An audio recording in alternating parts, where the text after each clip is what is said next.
प्रिय मित्रों, जय लोधेश्वर जय अवंती। आप सभी को सूचित करते हुए बड़ा हर्ष हो रहा है कि मध्य प्रदेश सरकार ने रामगढ़ की महारानी अवंती बाई के जीवन पर आधारित इतिहास को मध्य प्रदेश पाठ्य पुस्तक क्रम ने कक्षा 5वीं के पाठ 21 में उनकी जीवनी को सम्मिलित किया है, जिसके लिए मध्य प्रदेश सरकार का बहुत बहुत आभार। पाठ्य पुस्तक क्रम ने जो जीवनी पुस्तक में रखी है वह निम्न प्रकार है, जो आपके समक्ष मैं ओम प्रकाश सिंह लोधी, लेखक लोधी राज इतिहास, आपके सामने प्रस्तुत कर रहा हूं।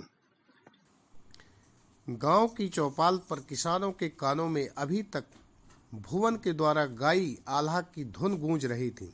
तभी किसी ने कहा, धन्य है इस धरती को, कैसे कैसे सूरमा हुए हैं।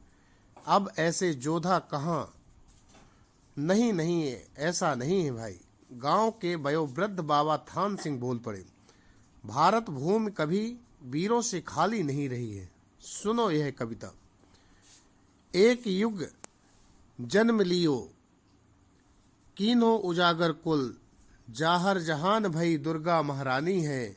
मुगल शहंशाह अकबर से टक्कर ले, राखी मर्यादा जिम अमर कहानी है। दूजो जन्म या युग में लीन हो है फेर मदन, बैरन की कूटनीति नीकी विधि जानी है। रामगढ़ की रानी की गरिमा बखाने कौन, क्षेत्र गोंडवाने की चंडिका भवानी है। कवित्व सुनकर सुप्रत बोला, बाबा हमें भी सुनाइए न रामगढ़ की रानी की कथा। बाबा ने कहा, रामगढ़ की रानी अवंती बाई की कथा तुम सबको सुनाता हूँ। सब लोग कान लगाकर सुनने लगे। बाबा ने कथा शुरू की। 1831 अगस्त माह की 16 तारीख थी। सिवनी जिले के मनकहड़ी गांव में जमींदार राव जुझार सिंह लोधी के घर में एक बालिका ने जन्म लिया। बालिका का नाम अवंती बाई रखा गया। होनहार बिरवान के होत चीकने पात। अवंती बाई ने हट करके तलवार और बंदूक चलाने के साथ साथ घुड़सवारी भी सीखी। उनकी रुचि पढ़ने में भी थी, अतः वे घर में रखे हस्तलिखित ग्रंथ विशेषकर आल्हा और रामचरितमानस का नित्य पाठ करती थी। अवंती बाई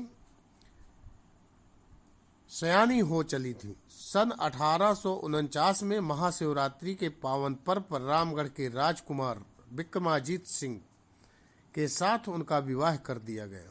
यह उन दिनों की बात है जब भारत भूमि पर पूरी तरह अंग्रेजों के पंजे में जकड़ा हुआ था। सन 1850 में रामगढ़ के राजा लक्ष्मण सिंह का स्वर्गवास होने के पश्चात राजकुमार विक्रमाजीत सिंह का राज तिलक हुआ। अवंती बाई अब रामगढ़ की रानी बन गईं। रामगढ़ की प्रजा गा उठी, क्षेत्र गोंडवाने में रामगढ़ राज्य सुदृढ़, धीर सूरवीरन को प्रबल ठिकानों है। विक्रमाजीत सिंह राज तिलक पर आज, वंश गर्व गौरव को बांधो बयानों है। रानी अवंती बाई ने अपने मधुर स्वभाव और व्यवहार हठीले स्वभाव के विक्रमादित्य का ही नहीं वरन प्रजा का भी हृदय जीत लिया। वे बड़े कौशल के साथ राजकाज चलाने में भी सहयोग करती। रानी अवंती बाई के 2 पुत्र थे, अमान सिंह और शेर सिंह। उनके सुख की सीमा न थी, पर विपत्ति कहकर नहीं आती। अंग्रेजों ने राजा विक्रमाजीत सिंह को अल्पवयस्क बताकर उन्हें गद्दी से उतार दिया। इसी दुख के कारण वे बीमार पड़ गए और उनका निधन हो गया। रानी अवंती बाई के मन में अंग्रेजों से बदला लेने की ललक ज्वाला धधक उठी। उधर रामगढ़ मंडला के राजा शंकर साहब भी अंग्रेजों के विरुद्ध थे। सन 1857 में पूरे उत्तर भारत में अंग्रेजों के विरुद्ध क्रांति की लहर दौड़ गई। रानी अवंती बाई और शंकर साह ने इस क्षेत्र के राव राजाओं को अंग्रेजों के विरुद्ध संगठित करना आरंभ कर दिया। प्रजा भी उनका साथ दे रही थी। राजा शंकर साह के कवित्व जनता के मन में आग भरने लगे थे।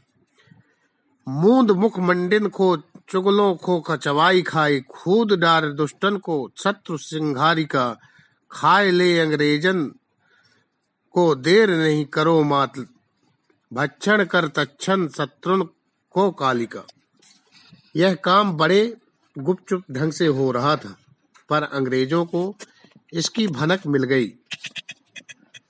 उन्होंने राजा शंकर शाह और उनके पुत्र रघुनाथ शाह को बंदी बनाकर तोप के गोलों से उड़वा दिया। अब तो रानी अवंतीबाई ने अंग्रेजों के विरुद्ध युद्ध की घोषणा कर रामगढ़ से अंग्रेजों के पिट्ठू अधिकारियों को बाहर निकाल दिया और स्वयं शासन करने लगी। शीघ्र ही उन्होंने सुहागपुर, बिछिया तथा नारायणगंज को भी अपने अधिकार में ले लिया। उन्होंने गढ़मंडला पर भी आक्रमण किया।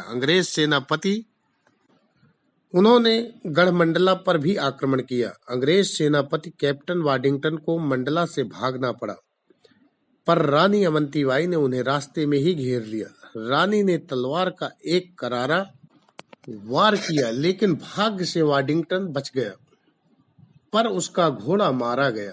उसने रानी से प्राणों की भीख मांगी। रानी अवंतीबाई ने यह जानते हुए कि उनका यह निर्णय भविष्य में उनके लिए घातक सिद्ध हो सकता है, न केवल उसे प्राणदान दिया, बल्कि सैनिकों सहित उसे जाने की अनुमति भी दे दी।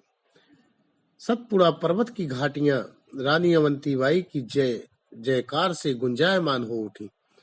होली का त्योहार नजदीक था। बसंत ऋतु थी। वीर किसान सैनिक केसरिया पगड़ी बांध गा रहे थे, धन्य अवंती, धन्य अवंतीबाई रानी, कैसी धूम मचाई मोरे लाल, अंग्रेजन की करबी काटी, भगत राह ना पाई मोरे लाल। सागर का रहने वाला मदन भट्ट रानी अवंतीबाई का विश्वस्त दूत था। वह एक अच्छा कवि और लोक गायक था। उसके रचे कई दोहे और पद रानी अवंतीबाई के गुणों का परिचय देते हैं, जैसे दया दान रण में हृदय, उमंग सो वीर महान, मदन अवंती रानी जो त्रिगुणी सूर समान। इस दोहे में रानी अवंतीबाई की दया, दानशीलता और सूरवीरता के 3 गुण बताकर सूर्य के साथ उसकी तुलना की गई। मदन भट्ट के एक पद में रानी की बहादुरी और उदारता का बखान है।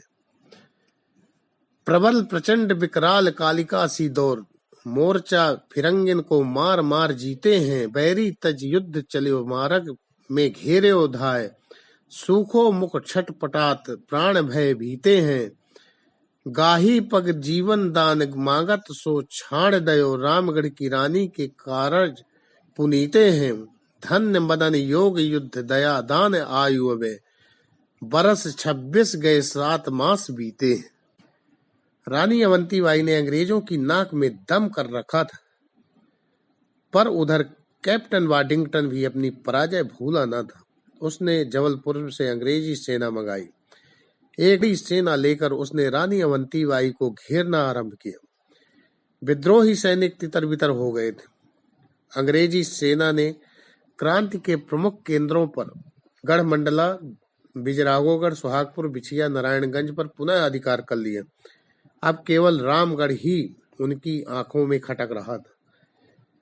अपने आप को घिरता देख रानी अवंतीबाई ने रामगढ़ का किला खाली कर दिया। उन्होंने देवराहगढ़ की पहाड़ी पर अपना मोर्चा जमाया। उनके पास बहुत थोड़े किसान सैनिक और कुछ विश्वस्त सहयोगी ही बचे थे। कैप्टन वाडिंगटन रामगढ़ पर टूट पड़ा। उसने तोपों की मार से किले को धराशायी कर दिया।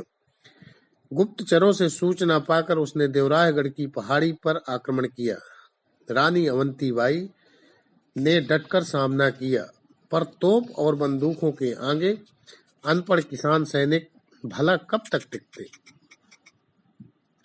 अचानक रानी के पैरों में गोली आ लगी। वे अंग्रेजों की बंदी नहीं बनना चाहती थी। उन्होंने महारानी दुर्गावती की भांति स्वयं कटार घोंपकर अपनी जीवन लीला समाप्त कर ली।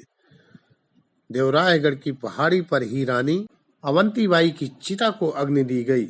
उनके साथियों ने पत्थरों का एक स्मारक बनाकर उन्हें अपनी श्रद्धांजलि दी। वह स्थान रानी टीला के नाम से आज भी जाना जाता है। रानी अवंतीबाई का नाम देश की महान वीरांगनाओं में सदा सदा के लिए अमर हो गया। उमंग उत्साह जनशक्ति बाहु विक्रम से, मोर्चा लगाई युद्ध कौशल दिखा गई, देवराहगढ़ की वन भूमि में मदन आज पावन पुनीत, रक्त गंगा लहरा गई, देश काज लाज हेतु सुखद स्वराज हेतु रानी अवंती बाई बलि अपनी चढ़ा गई। इतना कहकर बाबा थान सिंह मौन हो गए। चौपाल में बैठे सभी किसानों के सर रानी अवंती बाई के प्रति श्रद्धा से झुके थे। उक्त कथा को मध्य प्रदेश शासन ने रक्त गंगा इकबाल बहादुर देवशरे के उपन्यास पर आधारित उपन्यास से लिया है, जो कि यह बहुत ही सराहनीय कदम है। 1857 की महान क्रांति की अग्रदूत रामगढ़ की रानी वीरांगना अवंती बाई लोधी जी के पाठ्यक्रम में शामिल करने के लिए मध्य प्रदेश सरकार का पुनः बहुत बहुत आभार। धन्यवाद। जय लोधेश्वर, जय अवंती।